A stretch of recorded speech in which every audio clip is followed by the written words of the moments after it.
Hello, wrestling fans. How are you? Hey, and what happened on Monday Night Raw for March the 18th, 2024. The show opened up with a brawl between Jimmy, Jay, and Solo Sikoa and Cody Rhodes. Nothing very exciting happened there. The opening match, was amazing. DIY against the Creeds. The winning team will go on to the ladder match. Awesome freaking way to kick off Raw. A half-hour match, non-stop freaking action, man, folks. Wow. Gargano hit running enziguri kicks. At one point, Julius Creed had Tommaso Ciampa rolled up. Gargano super kicked him. That was awesome. Gargano hit the slingshot spear on the Brutus. Ciampa delivered top rope white noise onto Julius Creed. Then the Creed sides destroy them. Like stereo suplexes. In sync stand moonsaults. At one point, Julius Creed had Ciampa locked in an ankle lock submission. And Johnny Gargano slingshot off the ropes to break it up. Julius Creed still had the ankle lock locked in and powerbombed the holy hell out of Gargano. That was awesome. Gargano blocked the Brutus ball, super kicked the Brutus. The DIY did stereo dives to the outside, knocking down the Creed brothers. At one point, Brutus Creed just started delivering one hell of a massive run of shoulder tackles, just flooring DIY. At one point during the match, like this was I thought this was impressive. Brutus had Ciampa rolled up. Gargano ran, and Brutus was able to Northern Light suplex him into a pinfall at the same time he's pinning Ciampa. That was awesome. DIY ended up winning the match when Tommaso Ciampa had Brutus rolled up. Brutus reversed the roll up, and Gargano kicked him in the face, and then Ciampa rolled him over for the 1-2-3.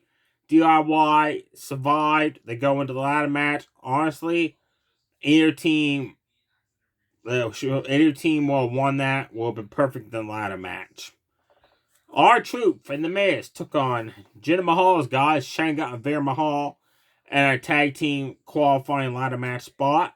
Before the match, this was funny. Backstage, Jinder Mahal walks by with his guys, and Truth's like, man, I don't know who the hell's facing those guys, but they're going to get their asses kicked. And Miz like, we're facing them. And Truth's like, that guy's hairy. When he said that to Shinga. And then when the bell rang, Truth tagged out. Miz like, what the hell? Truth's like, he's too hairy. Like, that was hilarious. Miz suffered a double team gut buster from Shango and Veer Mahal. Then Shango body slammed him, and Veer delivered the jump up elbow drop onto the Miz. Miz finally got away, quickly tagged in Truth. Truth got in, hit the running shoulder tackles, 5-knuckle shuffle, blue thunderbomb, and then the match quickly ended when Miz and Truth had a double team. This was awesome. It was like a skull crusher finale, pay dirt onto Veer Mahal. Then they double team dropkick Shaga. But Shinga Shaga. His name's hard to pronounce. Anyways, when they did that, he bounced off the ropes and elbowed Truth in the face, and Truth fell on top of Veer Mahal to win the match. It was a quick match, but it was funny. Then we had the New Day. They took on Otis and Tozawa of Alpha Academy, and the other tag team ladder match qualifier. Now, before this match, Sami Zayn approached Chad Gable in the back and said, hey, man, like, are you mad that I beat you in the Gauntlet match last week? And Gable's like, yeah, I am. Because you cannot beat Gunther. He said, on SmackDown, when Gunther was Intercontinental Champion, Sheamus was the only guy to come close to beating him. When he came to Raw, I'm the only guy that's come close to beating him. He said, you have a habit, he told Sammy, of getting your ass kicked and seizing the moment, like steal the win somehow.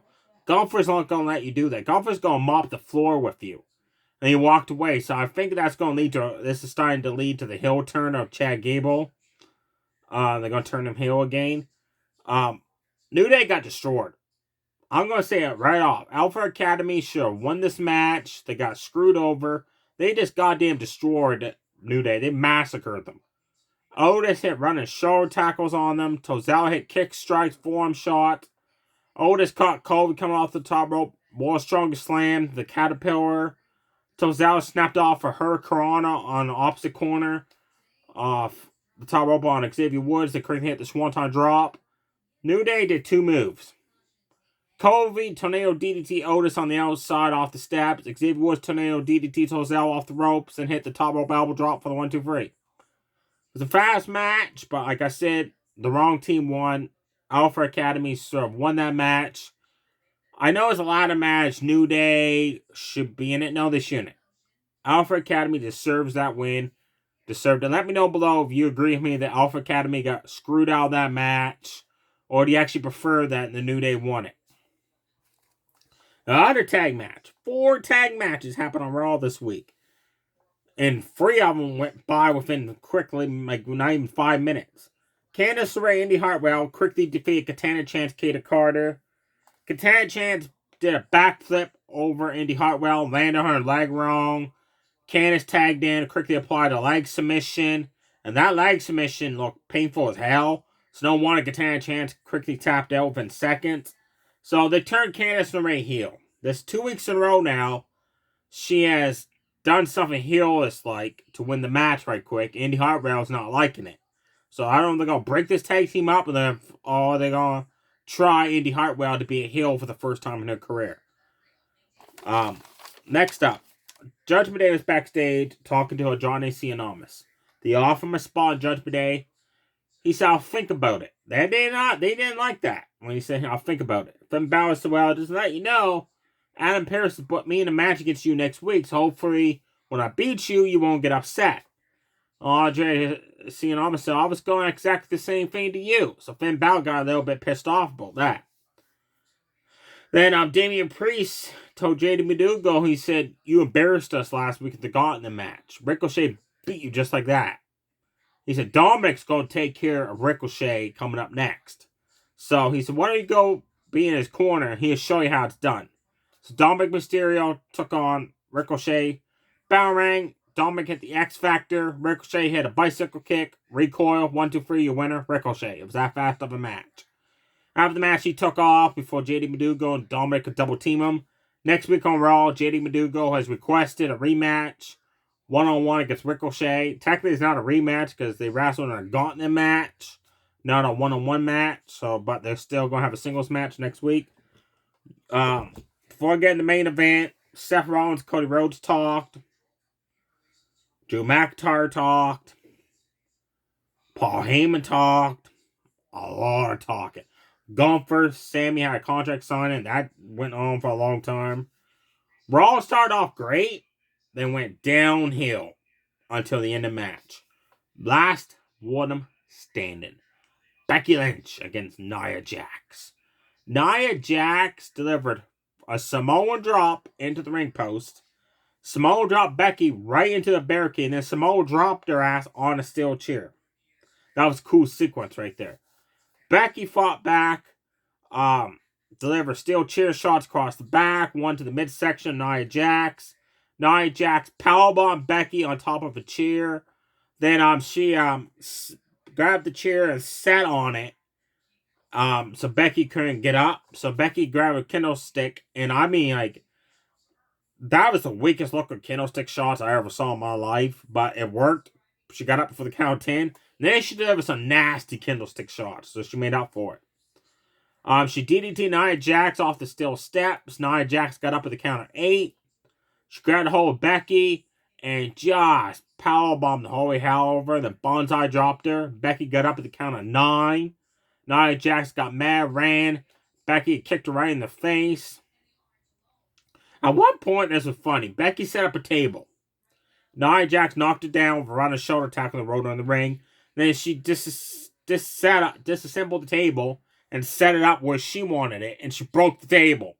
The fans booed the shit out of her for that. That was funny. She just gave up. She ended up putting Becky almost through the table, but Becky countered it and rock bottom Nia Jax off the ring apron through a table. That was awesome. Nia Jax got up at the count of 9. Becky's like, "What the hell I gotta do to keep you down?" So Becky's like, "I'll climb a ladder." So she climbed a ladder. Nia Jax knocked her off of it. And this part was weird. Nia Jax placed Becky on the table, climbed the ladder, then climbed back down the ladder. So I don't know if she was afraid of heights or what, but that was kind of funny. The end of the match ruined it for me, however. Nia Jax got up after Becky put her through a table again without a rock bottom. And she laid over the announce table. Like, she laid herself over it. So Becky could climb up a ladder and deliver a leg drop off the top of the ladder, put Nia Jax through the announce table. For the 10 count, Becky Lynch wins, last woman standing. It was a great match, and that ended ruined it for me. You know what I mean? Like, that could have been a 5-star match. But the end, come on. Nia Jax should not have just placed herself on the announce table. Like, she even looked up and noticed Becky was climbing, so she laid herself over it. Have Becky rock bottom her off the ladder through it to make it more realistic, like, not that. Like, that took it away from me. But it was one hell of a match. After the match, Rhea Ripley came out, started mouthing off to Becky Lynch. And Becky smoked her, man, with one right hand. That's how Raw ended. With Becky just laying out Rhea Ripley with a right-handed punch. There you have it, folks. Definitely check out the opening tag match with the Creeds versus DIY. That match was awesome. Definitely check out the last match, Nia Jax versus Becky Lynch, last woman standing. And let me know if you agree with me how Becky won it, took away from the match, or did you actually like how she won it? The other matches weren't exciting at all. There was no wow factors. Too many tag matches in one night. 4 tag matches. Wow. Holy shit. That was a lot. WrestleMania is coming up. They still have not announced any other matches. Like what match is going to happen on what nights. The only match we know is Roman and The Rock versus Cody and Seth's happening at night 1. And Roman and Cody's happening at night 2. The other matches, they haven't announced what nights are happening yet. The Hall of Fame clash this year, you got Paul Heyman. That's pretty cool. You got RS. That's cool. Barry Windham. That's awesome. Then you got Boa Kuno. She's a Japanese wrestler. That's pretty cool. And then you got this other guy called Thunderbolt Johnson, I think his name is. I not even heard of him. But he's being inducted to the Hall of Fame. And Muhammad Ali is being inducted to the Hall of Fame. Every year they put like they have like Jim Carrey was inducted, Andy Kaufman, stuff like that. Every year they always try to get like a celebrity into the Hall of Fame, like a comedian person. I don't know who's left to be inducted to the Hall of Fame like that. And also every Hall of Fame, they always induct a tag team. Now they're inducting RS and Barry Windham as the American Express, but I don't call that actually. They didn't tag team for a long time. They just like maybe a couple months. I like to see like a tag team. Demolition. I don't think they're in the Hall of Fame. What about the Rockers? Marty Jannetty and Shawn Michaels. That'd be awesome. They got inducted to the Hall of Fame this year. Let me know below what tag team you like to see actually be inducted to the Hall of Fame this year. And also who you like to see be inducted to the Hall of Fame that has not been in it yet. And who you actually think out of this class of people don't deserve to be in the Hall of Fame. Actually, I think everybody's there. I think deserves a spot in the Hall of Fame. Even the guy I never even heard of. He must have done something interesting in wrestling to be inducted to the Hall of Fame. There you have it, folks. NXT. You got 5 matches booked. You got a Heritage Cup match. You got 2 tag teams. Well, they're going to qualify into a freeway dance next week, a triple threat tag. With the winner of that match will face Braun Breaker, Baron Corbin, and Stand and Deliver. For the tag team championships, you got Roxanne versus Texie Pexy. So hopefully NXT makes up for Raw's lack of excitement this week. And on SmackDown, the only match they have announced is Rey Mysterio versus Santos Escobar. And 2 other tag matches with the Street Profits versus the Authors of Pain. And the other tag team is Luke Gallows and Carl Anderson versus Austin Theory and Grayson Waller. Those two winners will face the LWO's Humberto Carrillo, Angel Garza, and Tyler Bate and Pete Dunne. I don't know if they're going to face those guys. They're going to face, or it might be they face someone else. And those winners will go on to the ladder match. Raw is quickly one night filled their teams up. SmackDown is at least making it interesting, but giving more tag teams an opportunity. and make it like a mini tournament style, which is cool. There you have it, folks. Stay safe, everybody. So we bye.